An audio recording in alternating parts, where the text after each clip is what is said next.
The following is a special presentation of Tony Kurre Radio. Welcome back to another award-winning Keefer and Kurre. He is Kip Keefer. I'm Tony Kurre. Two guys that just love talking about all kinds of things. Politics, of course, need to know. Just got into a lot of that stuff. We hope you enjoyed that show. You can hear it at least 5 times a week on TKR because one time's not enough. And, of course, you can podcast that bad boy along with hundreds of other great podcasts. We're over 1,500 podcasts now on Tony Kurre Radio's podcast network. Hundreds of thousands of listeners, and, of course, a lot of those come to listen to Need to Know and Keefer and Kurre. Kipper, what's up, brother? How you doing? You doing anything good? Pretty good. One of those podcasts, Tony, is K4 Wins. If you like betting on sports, and more important, if you like winning, that's something that they really need to get in on. Yeah, you were 4-0 yesterday. I was 3-1. I can't keep up with you, dude. I mean, I go 3-1. I'm feeling pretty good about myself. And you that's pretty good. Well, normally, you know how gambling is, man. I mean, you can sit there and break everything down, put it in the computer, it spits out. And, you know, sometimes it's your night, sometimes it's not your night. You know, there's some teams that win by 30, but they're not 30 points better than the other team. It's just the way it is. And so you have to feel the vibe. And right now you're in that vibology, if you will. So you pretty much pegging it on pretty good. By the way, I forgot I didn't even have my hold on, let's take this from the top. I didn't even have my face on. Oh, yeah, because I was going to say, I almost said something. Here we go. In 3, 2. Welcome back to the Keefer and Kurre, bright-eyed and bushy-tailed, ready to get after it again. Here with my good friend Kip Keefer. Of course, I Need to Know. We just wrapped that up. A fantastic show. You can hear at least 5 days a week right here on TKR. Get that app wherever you get your favorite podcast. We're 1,500 podcasts strong. We're getting after it here. And, of course, one of the reasons we're growing so exponentially is because we do have the man on my left here doing great content, great politics, and more with Need to Know and the Keefer and Kurre show. How are you doing, my friend? Everything good? I'm doing good. You talk about all the podcasts. Tony K4 Wins if you like betting sports, but more important, if you like winning, good place to go. One of our better podcasts. No, you know, your son's part of this too, Case Keefer and Kai Gregory, one of our great clients, and he's been working both sides of the fence now for a long time. So I feel like we really got a good, I don't pretend to be a handicapper. I do a lot of work and I do a lot of research and stuff. But sometimes you're just in your vibe. You know, even the best handicappers will go 0-10 once in a while, and some of the worst guys will go 10-0. It just happens. So you have to look over the longevity of what you're doing. We've been doing this thing now for a year and a half. I think we've had like one losing week throughout the entire thing. And all 4 of us kind of get together. If we like a play, we'll play it. If we don't, it doesn't go up. And you've just been red hot. And if you're getting ready for the SEC basketball tournament, I would listen to no one but Kip Keefer on that because you've really had your finger on that. You got to feel the vibe. You know, you got to feel the vibe. We look at lines. We're like, well, why in the world is Alabama an 8-point dog against Auburn? Why is that? I mean, everyone, on paper, that looks about right. And a lot of people, obviously, including yourself, had the other side. So, you know, it just, it's a feeling and you're hot right now. So keep doing your thing. Well, I'm excited from a SEC standpoint. Joe Lunardi, as of this morning, has 13 SEC teams in out of 16. That's pretty amazing. That's amazing. It really is. And you and I had talked about the Texas-Oklahoma game was basically a playing game. Yeah, Texas does Bama get the 1 seed? Now they knocked off the Auburn Tigers. That's to be seen. I do think there is something to play for in the SEC tournament. We were talking about, is there really anything to play for? I do believe there's some seeding certainly to play for and really bubble play-ins as well. So it's going to be a fantastic tournament. We're looking forward to that. Make sure you go to K4Wins.com, K4Wins.com. State of the Union address in rock and roll. You ready? Okay. I know you love State of the Union address. Do we have any protesters? You know what? We probably should. I wanted to go through several different stories in rock and roll. I just love talking rock and roll with you because you know what you're talking about. It's a lot of fun. Do you know who Joe Molland is? Molland. If you know this, I'm going to come through the thing and give you the name sounds familiar, but I don't know. He's the last remaining member of Badfinger. He passed away last week. No kidding. Yeah. So the entire band is now gone. And I have 4 other bands where every remaining member is dead. Can you name them? Oh, I not possible. Okay. Well, you know, Leonard Skinner's one of them because we have our good friend Damon Johnson who's a show. Yeah, they just lost. Gary Rosington passed away. We just lost. Was it Rosington? Yep. We just lost the last one. Yeah, he was last one. The Ramones are all gone. Garth Hudson passed away earlier this year. He was from the band. The band is all gone. Oh, I did see that. Yes. And last year, Michael Pinder passed away from the Moody Blues. So those original members are all gone. So those bands. So the Moody Blues are all gone. They have which is, I mean, they had 6 or 7 guys in the band. So there's not a remaining member in the band. So I just wanted to bring that up. And I don't know what that means. Badfinger, obviously was somewhat of a reincarnation of what the Beatles were doing. They signed their label, and of course, John Lennon was a big part of that. So was Paul. They wrote some of their music together. They had Baby Blue. They had some fantastic songs. It had the Beatles sound. They were fantastic, and I thought they were really, really good. Birthdays this month. Keith Richards is still alive. Keith Richards is still kicking, man. Somehow. I got a little news about the Rolling Stones here in just a second. March, by far the most celebrated month in rock and roll birthdays. You ready? Roger Daltrey just turned 81. Bon Jovi turned 63. By the way, Bon Jovi, I didn't realize he wants to go back on the road. I heard Lay Your Hands on Me this past weekend. What a great song. But I'm thinking to myself, there's no way in hell he could ever sing that song again. Of course, he had some type of throat surgery, something wrong. He's hoping to get back on tour. Tom Schultz of Boston. You remember him, the one that's got all the patents? He actually wrote and produced Boston's first album, With More Than a Feeling, Foreplay, Long Time, all that stuff, in the basement of his house. And most of the instruments he used, he created himself. That is one of the best, if not the greatest classic rock album of all time. Tom Schultz turned 78 today. How about that? He is still alive and kicking. Nancy Wilson, who just announced with her sister Ann, they're coming to the big old open amphitheater that we're having built down there in Birmingham. She turned 71 this month. They're going to be coming. Really? It's weird because they're sisters. They've been on the same bus, for like 40 or something years. And then they had this big argument, and it was based off Nancy's husband. And they had this fight, and they got back together again. They broke apart again. They got back together again, and they're still touring. And Ann still sounds fantastic. Brett Michaels, 62. Steven Tyler, 77. Eric Clapton turns 80 this month. And Angus Young of AC/DC, who's playing up in Nashville on May 20th, I'll be there, turns the ripe old age of 70. Hell, 70 doesn't sound old anymore, does it? No, not at all. I mean, it really doesn't. I mean, 70 does not sound, and we were just talking the other day about how the average length of time in this country is like 77 or 75 or so. It dropped a couple of years during COVID. But when you talk about your average human being only living to be 76, and you've got 70-year-old rock and rollers who are still on the road and still kicking, it kind of gives us hope for everyone else, right? Yeah, I mean, maybe a little time still left on the clock. Let's hope so. 59's not so bad. Also, I wanted to mention, since we're doing a State of the Union, I'm just throwing a bunch of stuff out now. Feel free after I'm finished here. I'd love to get your thoughts on this because I know how much you love seeing a live show. Do you want to take a stab at what the average ticket price was for a Swift concert in 2024? Oh gosh, it's got to be just alarmingly high. I want to say higher than this, but I'm trying to be logical. Yeah. Let's say $1,850. Well, you were getting close. $1,088. Okay, well, a little high. I was a little high. Now that's average. That's average. Now that includes nosebleed. Yeah, that's average ticket price. So I mean, if you take every single person who saw a Taylor Swift New Era concert and multiply it by $1,088, that's the kind of money. What is face value for a Taylor Swift? I mean, because you can't buy those, of course, because all. Yeah, I don't even know. As a matter of fact, let me face value.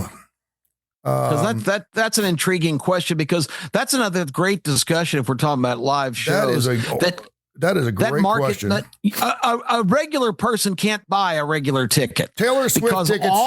Taylor Swift tickets. Her Taylor Swift's Eras tour ranged from $49 to $499.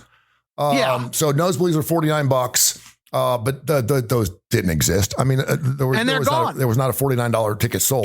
When they put them on sale, all of these brokers have, and all of them have the only people that have access. No regular citizen can get a $49 ticket to a Taylor Swift show. And what happens is, and we know this now, but these ticket brokers like StubHub and Vivid Seats and stuff, they have a deal with Ticketmaster, and Ticketmaster has a deal with Tour Designs and also Live Nation and some of these I think you can say it's true or not true.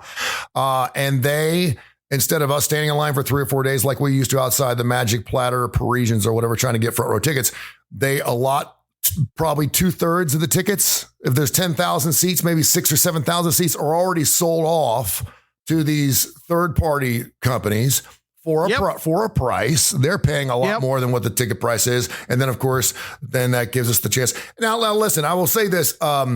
If money's not an issue, I like the way it's going. If money's not an issue, I like the way it's going, because it used to be, do you remember going to concerts and they were sold out? You weren't getting in. If there was a concert that was sold out, you couldn't get in. Now you can get in. You can. There's a ticket if you're available willing to pay for it. There's a ticket. There's a price available. You used to have scalpers standing outside, the ballpark or outside the arena, looking for two, whatever, and you're willing to wheel and deal. And of course, it was never legal, but you still have that to an extent. But your ATIX and all these other, I love the people at ATIX. They do wonderful work. So they got all these tickets. And so now at least if you really want to go, like I want to go see AC/DC. You can go. Yeah. And I want to go see AC/DC with my son. I'm telling him, I said, it's going to be the best concert you've ever seen. And so I want to take him to see this concert in May. And I said, listen, this is going to be the greatest show you've ever seen. And I'm willing. And there's my son coming in to say, good morning, bud. Good morning, all right. There you go. What's up, man?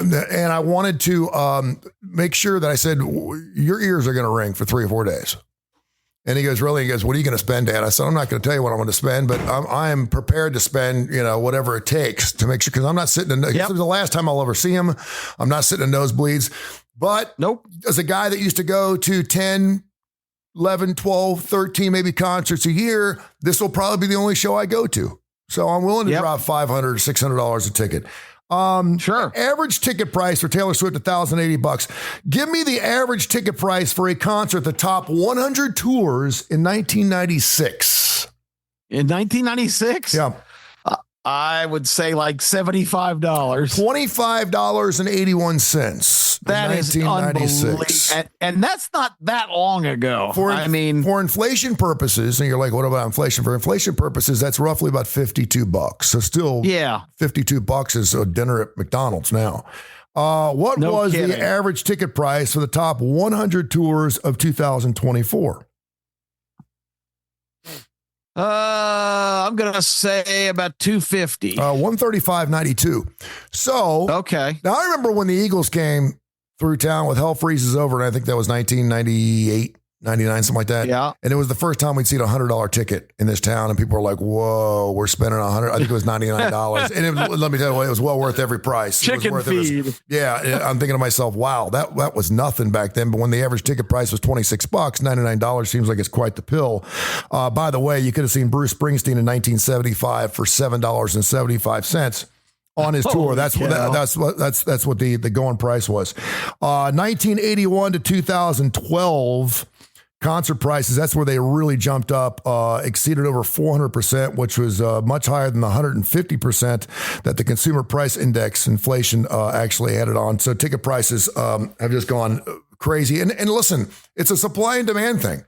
If they start putting tickets out there and there's empty seats, then they're going to drop the ticket price. And Ticketmaster's already said they've got this deal where they actually will price the tickets based on the demand. So if everyone really wants this hot ticket, you're probably not going to go. And this goes for, you don't think that we're paying the NILs?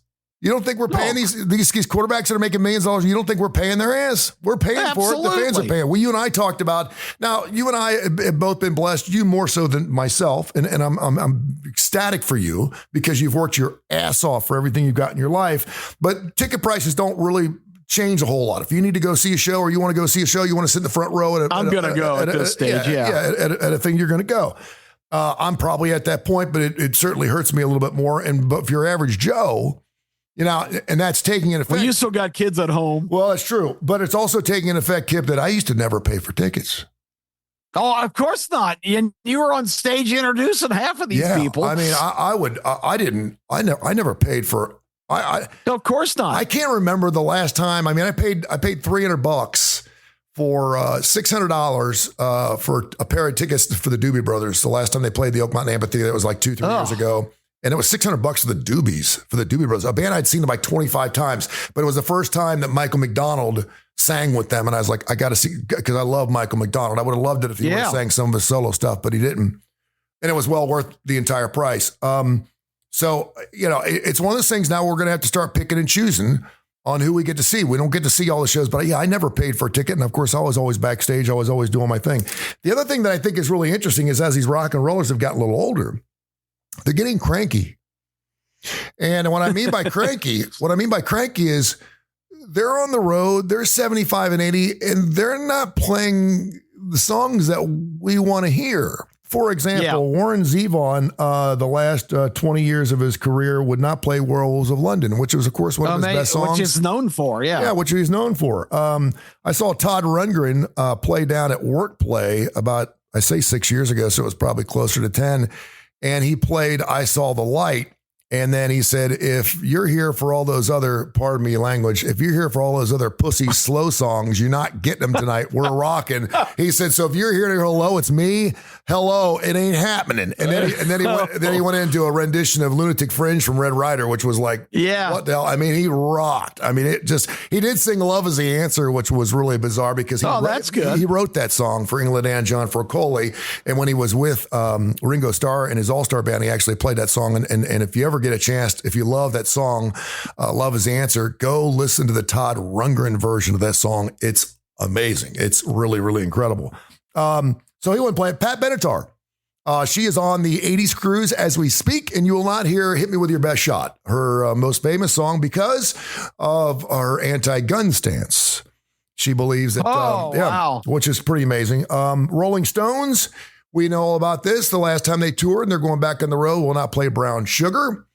Keith Richards said, what's the big deal? It's an old song. I hope it comes back. It's one of their most well-known songs. And of course, that on the heels of all of the talk of slavery and taking down civil rights and Civil War statues and all that other stuff. And if you listen to it, it talks about black women and slavery and blah, blah, blah, blah, blah. How come you taste so good? So they won't play Brown Sugar, which, by the way, is some people would go to the Stones show just to see that song. Elton John never plays Crocodile Rock.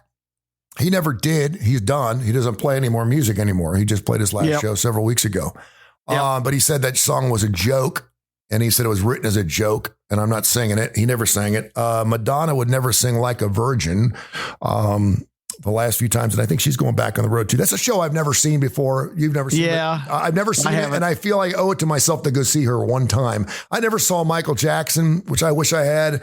I agree with that. But Madonna's like really one of those super. My ex-wife went to see Madonna once, and she didn't come out. She was 4 hours late coming out, and never explained what was going on. The show was supposed to start like 7:30. She didn't appear till 11 o'clock. That's just ridiculous. I mean, that soured me. I've been soured on her forever anyway. Wow. Was that something she did at every show? I don't know. That was at the Omni in Atlanta because we were staying right next door at the Embassy Suites there in walking distance. My wife went to the show with a friend of hers, and I think the boys. I don't know what we did that night. Maybe went to a ball game or something. But she didn't. She came in and said she did not come out. She did not come out till 11 o'clock. Wow, that's crazy. That's just such disrespect. Yeah. Beastie Boys when they were doing live concerts would never play Fight for Your Right to Party. They just thought it was kind of really? That was a song that wasn't even supposed to be on the album. It was kind of a joke, and next thing you know, it turned out to be an anthem and a huge hit. So I was thinking to myself, as I got more philosophical in my thinking of what I wanted to share with you today, because I know that philosophical is in your vernacular. Like when bands play these songs like Hearts Coming to Town, I would like see on a perfect night, you'd hear the hits, the ones you expect to hear. Like Bruce Springsteen, I've seen Bruce a couple times. He don't play hits. He does not play Born to USA. He doesn't play hits. I haven't seen him play hits. I told you the last time I saw him play was the BJCC, and I sat through a 3.5 hour concert. It was one of the best 5 concerts I've ever seen, but he only played 4 songs I knew. And I've been playing Bruce Springsteen music on the radio for 40 years. I didn't know anything he was playing. But it was fantastic. How about that? But every song he played it like it was the last time he was going to play. It was fantastic. Yep. And so part of me tells me that they owe it to the fan And I wanted to ask you specifically, because I know you're a huge Jackson Browne fan, and I would assume that Jackson Browne probably plays some of the hits, Running on Empty, Dr. My Eyes, but then he probably plays some deep stuff for people like you who can truly appreciate. But then you got some rock and rollers, especially if it's an acoustic show, like, James Taylor's good at that. He'll play the hits, but he also gets off the page a little bit. And then there's some like Def Leppard where all they do is play the hits because they can, and they don't play anything deep. And I like that, but I don't like that because I think it's always fun when you hear a song you don't expect. I'm done. It's your State of the Union address right there. Yeah, I like that, President Curry. That was very well done. I think fans deserve, especially at the prices they're paying, to hear the songs that they love. I think it's selfish of a performer to withhold it for that reason. Now, there's some other good reasons, and you pointed out some of the things that Jackson Browne in particular has got one that he very rarely plays that turned out to be a hit because of the movie was a hit. At Fast Times at Ridgemont High, he came up with Somebody's Baby. He does not sing that. No, he says it because he said for the same reason. I'm embarrassed by that song. I did it for Cameron Crowe, my friend, who was the producer, who, by the way, was Nancy Wilson's husband. Yeah. Nancy Wilson in the movie Say Anything sings the theme song, which is an obscure song nobody knows called All for Love, that I just absolutely love the lyrics of that song. Yeah. But anyway, I like all the Cameron Crowe movies, which Fast Times at Ridgemont High was one as well. And Jerry Maguire, by the way, which has a Bruce Springsteen song in its soundtrack, which is fantastic. So anyway, Cameron Crowe's got a good taste in music, but just to get back to your point, I think they owe it to their fans to try and play as many of those songs as they can that people just come to hear.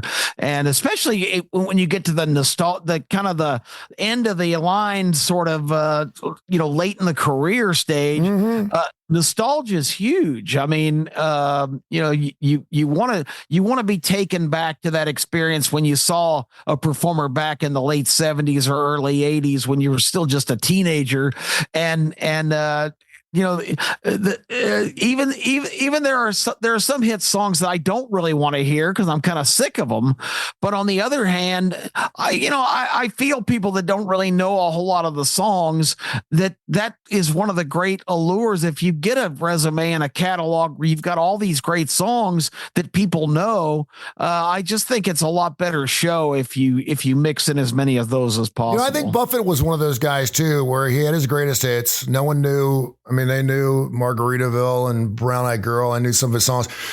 And then I mentioned the fact that I was at Timberwolf Amphitheater in Kings Island Amusement Park, and I vividly remember him walking out on stage, and he thought he was at the wrong city. There was 4,000 people there, and he was like, "Is there another band playing tonight?" And they were like, "Nope, you're it." And he was like, he hadn't played in front of 4,000 people ever. And that somehow in Cincinnati took off his resurgence of his career. Next thing you know, he's opening vacation villas and Margaritaville and's got booze. And I mean, he just exploded. He was nothing. I mean, he just was living down at the beach in Key West doing nothing. And somehow Cincinnati embraced him, and to the point where they were playing 5 shows a week. But he got to the point where he was playing, Pirate Looks at 40, which is not a song that a lot of people know if you're not a Parrot Head fan. But probably his best, in my opinion, his best song. Yeah. I love A Pirate Looks at 40. Oh, man. Let's Get Drunk and Screw. We can go on and on and on and on and on. What I think is amazing to say about Billy Joel, and I was so happy that I got to see one of his I guess it was his 100th throw at Madison Square Garden. Yeah, that was He amazing. was willing to play Uptown Girl. Yep. He could have easily come out and just played stuff from Glass Houses, could have played stuff from Stranger, could have played some really old stuff, really nostalgic stuff, which would have been fine, would have been perfect. And he's up there singing Innocent Man, which was not one of his great hits, but I mean, it was a hit. But I'm like, of all the songs, I would think that would not make the list. And I'm thinking, why is he playing it? But it was so cool because he played some of those songs that were later on in his career. And, for the same reason, say, Rod Stewart's coming to town, my understanding is he will not play any of his music. He's only playing this storybook stuff. That's what I've heard. That's what I've heard. He no longer will play Hot Legs, Do You Think I'm Sexy, Maggie May. He doesn't play anything anymore. That's my understanding. But for a lot of the later stuff, like Young Turks, Passion. I think of some of the songs they had like in the late 80s and 90s, Love Touch. Yeah, those are good songs. Yeah, I like those songs. I played those songs, and you'll never hear those live again. So yeah, I've went from a standpoint, I guess I don't want, I want, if a musical artist, I owe it to them in their 40 or 50 years of writing music for me and playing music for us, because a lot of people say that the musicians are there to sing and write music for us, for the fans, for it to be heard. Okay. A lot of musicians don't do it for us. They do it because that's who they are and that's what they love to do. And I'm trying to think, Jerry Rafferty was a prime example of this. Did the Steelers wheel thing, Stuck in the Middle with Me, then came out and did a solo thing. And, with Baker Street and what was the other song off that album? I can't remember. Anyway, it was another huge hit he had off of Right Down the Line. Was it Right Down the Line? Yeah, anyway, I think that is right. Yeah, he would not tour, and the label was like, "You got to tour." And he's like, "I'm not touring." He's like, "I don't like doing it." And they're like, "You've got to support your album. Do you want to sell albums?" He's like, "I don't care. I'm just playing music. This is what I do. I'm here for the art. Yeah. Just so happened to turn out to be a hit. Super great. But I'm not touring. I'm not going on the road. I'm not. And he very rarely ever did this. Steely Dan was a lot like that. Back I remember in the 70s and 80s. And of course, they made all their money from their studio thing. All they had were studio guys playing their music. They made squat. So the only time any of their studio guys made money is when they went on the road. And so they're like, we don't need to go on the road because we write all the songs. We're making our ASCPIs and we're getting all paid for that stuff. So we don't. So and then till about 25 or 30 years ago, and all of a sudden, Fagan and Becker started hitting the road. Now, of course, there's just half of them left. And thank goodness, because they still sound fantastic. It's one of the best concerts I've ever seen, Steely Dan. That was just several years ago, despite the fact they've been out for 50 years. So part of me is like, yeah, it'd be nice if you played a little bit of this. I'm trying to think. I really wanted to hear like 10th Avenue Freeze Out from Bruce Springsteen. Oh, That's one of my favorite. It's one of my favorite songs, and I waited all night for that thing. And back then we didn't have the internet, so we could look up, and I couldn't see the set list. I couldn't follow. Now you know exactly what they're going to play. A lot of rockers hate that, and I would say, well, come out with a different show then. A lot of concert guys have A, B, and C shows. They'll do an A show, B show on Tuesday, C show on Thursday, and they'll have the main platform of great hits and stuff, but then they'll sprinkle in different stuff, which is fine because it also makes people go see them more than once. And I'm sure you've done that. You've seen Jackson Browne probably in back-to-back nights, and he probably played two totally different shows. Yeah, it just happened last year in Nashville and here. Yeah. And it was a completely different list. And I'll tell you what, like Jackson Browne does now. And Jackson Browne used to, when he was younger, I mean, he has made a huge metamorphosis, and you spent a lot of time with him at a show here and got kind of inside his head a little bit. But back in the day, when people would yell out things and call for songs, he didn't have any tolerance for that at all. We've got a plan here, enough of that, whatever, or they'd be yelling during or making noise during like a solo of one of his performers. And he'd say, and after it, he would like scold him. I'm paying this guy a lot of money to be out here on the road. I want to hear what he's doing. I don't want to hear, a bunch of disturbance. I mean, he had no tolerance for the fans. Now he actually puts up with Tony. As soon as he finishes a song, he's got such a catalog that everybody in the crowd is yelling out a song for him to play. Yeah, and he's very good about not, he'll make jokes about it, because somebody will yell some ridiculous song. You go, I wouldn't play that here in 10,000 years. But the last time I saw him in Vegas, which was a more intimate show, it was a smaller room at the Venetian, people were yelling out songs. And at one point, somebody yelled, Jamaica Say You Will, which is like way back on his Saturate Before Using album, one of his debut albums. I forgot all about that album. Wow, that's a long time ago. And he goes, we haven't played that in a long time. I don't know if these guys even know it. He says, but I'll give it a shot. And he sat down at the piano and he played Jamaica Say You Will, which I have not heard in concert in forever. And I told you the last time we talked rock and roll, here in Birmingham, he broke out Redneck Friend, which I know was just a shot at being in Birmingham. It's a great song, but he never plays it in concert. It's a great song. honey, let me introduce you to my redneck friend, and you can use your common sense to figure out what he's talking about. But yeah, I just, he does some things in shows that surprises me, and I think that's for real fans of certain performers. That's what I appreciate the most, because it's kind of the Forrest Gump syndrome. You never know what you're going to get from a Jackson Browne show. I wonder too. I was at that Steely Dan concert. I was sitting in the second row. It was great. I had a wonderful buzz. I was with I was on a perfect place. I had to sprinkle a little this and sprinkle a little that. I just was in a perfect place, man. I mean, I just was feeling super. I was floating on clouds, sitting on the second row with a really good friend of mine. And they would actually say, "What do you want to hear?" And which was, compared to the way they were 40 years ago, they were just stodgy and stick in the muds and stuff. And so My Old School is one of my favorite songs. And My Old School, and Walter looked at me because I was right there in the second row, and he was like, and I had already seen the set list and they don't play it. And I was kind of like, damn it. And so next time, what do y'all want to hear? My Old School. And and they go on the next thing. And then the last time they came out for an encore, and I said, My Old School. And he looked at me and went, and he nodded his head, and they played it. And it was, one of only 3 shows on that entire tour where they played My Old School. So I don't know if I had anything to do with that, or maybe, but now that's like a song that people love to hear live in concert. It's just a fantastic song. The guitar work in it is just unbelievable. It's just a fantastically, beautifully jazzy written piece of music that I think is one of the greatest songs of all time. That's fantastic. Yeah. And we all want to think that, that we're having a bigger influence with the people on stage. I think like the Foo Fighters, and I think of Dave Grohl, who really, I mean, he's the essence of a live show. He invites people to come up on stage and sing songs with the damn band, for God's sakes. I mean, he's fantastic. He'll get off the page. He'll play a Journey song. I mean, if he just, which I really love, because you just never know what you're going to get. I realize that some of these people are in their 70s. They probably can't remember what city they're in, let alone what song they're going to play next. And so they have to kind of stick to the set list. And I understand that. Give me a great show. I was a huge fan of BJ Thomas.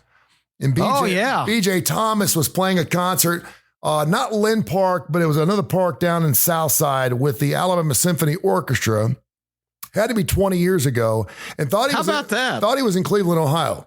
And, he was a cool looking Joe, man. He had the long brown hair. He was still hippie. He looked like he loved to smoke dope. He had the white, long, fluffy shirt, went down to the thing, and nice pair of khaki. I mean, he was rocking. You could tell he was like, he was, almost panty worthless. Women were always wanting to throw panties up there. And he came out and he goes, Tom Jones syndrome. Tom Jones. That's who I was thinking about. He goes, I just want to thank everybody here in Cleveland, Ohio, for having us out again. We're just like and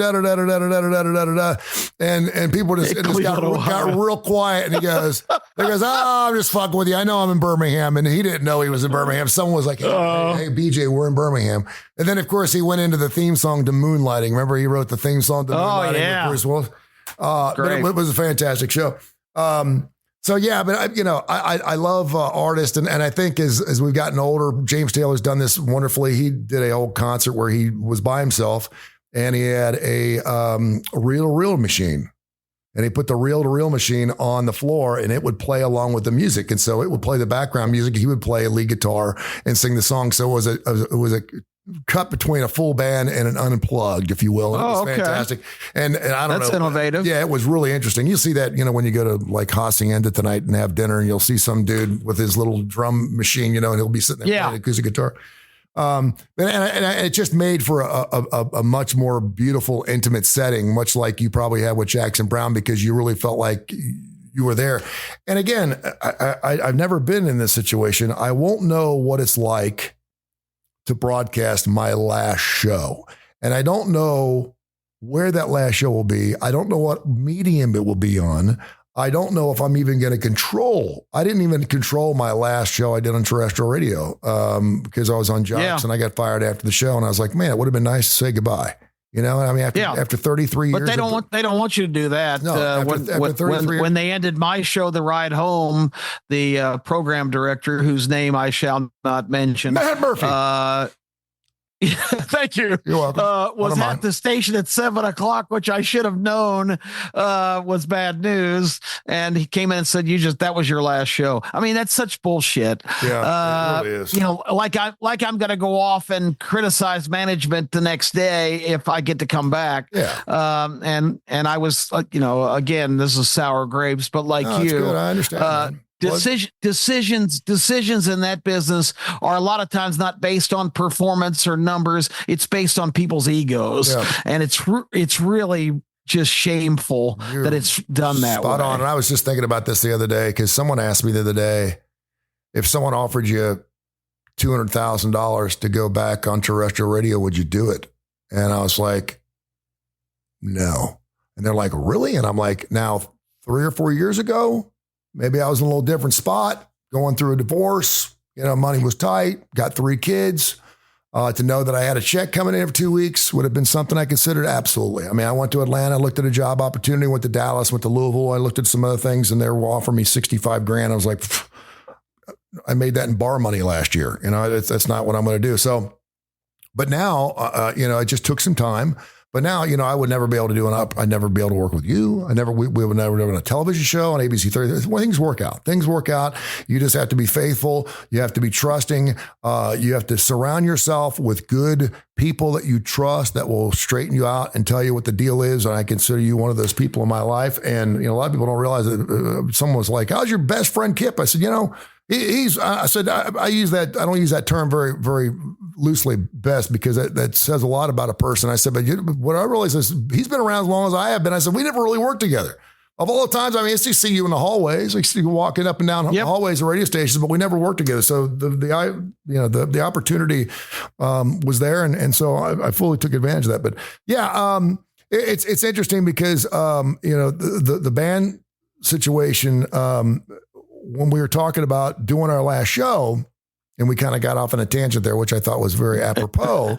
When Elton John did his last song several months ago, he played "Goodbye Yellow Brick Road." He said it was his last time playing that song. Now, has he played that song again? I would think so. I mean, has he played it at a wedding? Has he played it at an outdoor thing? Was he playing with his buddies? And next thing you know, he starts getting, I can't imagine him sitting down at a piano and not just wanting to rip into some, I don't know. I don't know what Elton John, when you do it for your entire life, maybe it's the last thing he wants to do. Maybe you don't even want to look at a piano. But when you know it's going to be your last time of playing a song live and knowing you wrote it and you sang it, that carries a lot of weight. Oh, man. I can't imagine with Jackson Browne. I mean, I hope Jackson Browne doesn't know, because I don't want him to ever shut it down. And in a perfect world, believe it or not, I think it'd be wonderful if he was 93 years old and passed away while he was singing Redneck Friend. I mean, how cool would that be? I mean, there have been a couple of those that have happened in our lifetime too. Yeah, I hadn't ever really thought about what you're talking about now. Is when you know it's your last. I think about sports correlations, because that's what we kind of go back and forth. I think about a guy named Ted Williams with the Red Sox, who had a Hall of Fame career. Renowned as the greatest hitter, probably natural hitter to ever play the game, left in the prime of his career and fought World War II, was shot down twice as a fighter pilot. One of the times that got a fracture in his back, but he came back and played. His last at bat, when he had announced his retirement, I'm out of here, this is it. Boom. 3-run homer, walk-off homer to win the game. I mean, it's just those kind of stories. Just you can't make that up. I mean, it's because he knew that was his last at bat. This is it. Yeah. And there's a drive, and that's out of here at Fenway. That's just amazing. The things legends are made of. Speaking of hanging it up, since I got you, and I could talk to you about this after the show, but we're doing a show, so we might as well ask you about it now. Isn't it amazing? Why not? We're rolling. Isn't it amazing what the Jets were willing to give up to get Aaron Rodgers 3 years ago? And what he is now. Now he's scraps. Now, isn't it amazing? I mean, you look at his numbers, and I think he ranked 24th, 25th, 26th, whatever. This, of course, was the year after he messed up his heel. And of course he sat out the entire, came back and everyone was like, it's Super Bowl or bust. The Jets were set up. They bring in Adams. They got the whole school back together again. Terrible team, horrible team. With a great defense. Bad coaching, with a great defense, bad coaching. And all of a sudden people are like, okay, is this guy, is he going to be a backup in Pittsburgh? And it's just amazing to me. If you're a GM, first of all, how much gas do you think's left in his tank, and what do you think he's worth? Because you don't know. I mean, every year it's a 1-year deal, right? I mean, it's a 1-year deal. Yeah. Like you said, they mortgaged everything to get him because he had come back from injuries and everything and had a really good year in Green Bay 3 years ago. And the Jets said, well, he's still got it. He's the guy to come in here and turn this whole thing around. But it takes more in any kind of organization than just the quarterback. Robert Saleh, the head coach, just wasn't up for the job. You got to have all the pieces. You can't just, pick and choose. And then, who knows what kind of year coming off the good year in Green Bay that he could have had 2 years ago when he lasted. After all that hype, Tony, he's talking about things that you never can anticipate. We're talking about Ted Williams. Who could have thought that in the third play of the regular season, he would tear his Achilles and be done? He never got a chance to play when he was still at a high level. So he sits out a whole year getting that healed up. He turns another year older, and who knows what kind of toll that took. How dedicated was he to really being in the top shape? Was he really mentally prepared to play after sitting out a year after that horrendous injury? And it just was a disaster this year. He didn't have very good weapons around him. Their defense was great, but they weren't much. And all of a sudden his market value is 42 years old now, and he's done. Yeah. It's just unbelievable how all that unfolded. And as you mentioned, it's just a story that, if he does want to play, no, he's not going to be, worth a big contract anywhere. He's not willing. He's just the kind of guy. He's not going to come in and mentor a younger quarterback. No. It's just not his style. He's not built that way. So I can't wait to hear your answer on this. You are an odds guy. And of course we do K4wins.com, K4wins.com. Great live website's free. Check it out. We got our plays. You can become and you can read some of Kip's finest articles on there. Right now, New York Giants 250-1 to win Super Bowl 60. If they sign Aaron Rodgers, which is where it looks like he wants to stay up in that part of the country. So the Giants are look like, I don't know what's going to happen to Justin Fields. It's been really strange. It's just amazing how one night a guy can just be like everything, and the next night nobody wants him. I mean, it's like quarterbacks are feeling the running back effect, right? The running back effect is like, you could rush for 1,300 yards and next season you're looking for a job. If he goes to the Giants, what will the odds of a Super Bowl for the New York Giants go down to? 250-1 right now. I don't think they'll change a whole lot because I don't think anybody has the expectation. Look at the quarterbacks that are successful now, Tony. They're mobile. Aaron Rodgers can barely move. Yeah. He's just a statue in the pocket. The Giants, the poor Jones has been the quarterback the last few years, has had a target on his back. I mean, they don't block anybody. If they don't invest every bit as much in an offensive line and keep Rodgers upright, he's not going to be impactful. Yeah, right. It's just his time has passed. I mean, he can't escape minimal pressure. You look at Patrick Mahomes, who makes plays on the move. You look at Jalen Hurts. These guys are just prime athletes in the absolute zenith of their career. Aaron Rodgers, for all intent and purposes, wasn't even that kind of quarterback at Green Bay. He can make things happen, but that guy is gone. He is not coming back. Congratulations to Josh Allen, by the way, too. He just signed a contract last night. night. Another prototype. $250 million guaranteed. What a beast he is. Man, is he good. He really is. And I mean, that's like, okay, you've locked him up. Now how many Super Bowls are we going to win? I mean, and how much better a Super Bowl would it have been? Buffalo was better than Kansas City this year. I don't care what anybody says. Buffalo went into Kansas City and played a really good game in the championship game in the AFC. If the tight end catches the ball there on a fourth down play right there late in the game, right in his hands, he dropped it. Knox, the tight end. If he catches that ball, I say more than likely, Jones. They get in the end zone, and it would have been Buffalo against Philadelphia, and I think that would have been a hell of a Super Bowl. If Josh Allen doesn't win a Super Bowl, it'll be the biggest travesty in sports. I'm serious. Man, he bust his ass. He worked so hard. What a gamer. He would play for the other 21 guys on the football field if he could. And you're right. He put the ball right where it needed to be, and it was dropped. But it's going to be so sweet when he does hoist that Vince Lombardi trophy. It's going to be wonderful because he's going to certainly deserve it. All right, my man, we could sit here and talk all day, but I got other things I got to do, and I got to pee. Speaking of age. Exactly. All right, my man, ABC 3340, we'll get after it again. Selection Sunday coming up on Sunday. Should be fun. Will Alabama get a 1 seed? We knew Auburn's probably good. Duke's in there as well. Houston's probably got a 1 seed. We'll see if Florida's going to get it. Tennessee, Alabama. And, of course, the SEC basketball tournament will be rolling when we're doing our show Saturday morning, too, so we'll get a better idea of exactly what's going on there as well. So, good stuff, my friend. We'll talk to you this weekend. Thank you, man. And Alabama needs to make a deep run in the SEC tournament to have any chance. This has been a special presentation of Tony Curry Radio.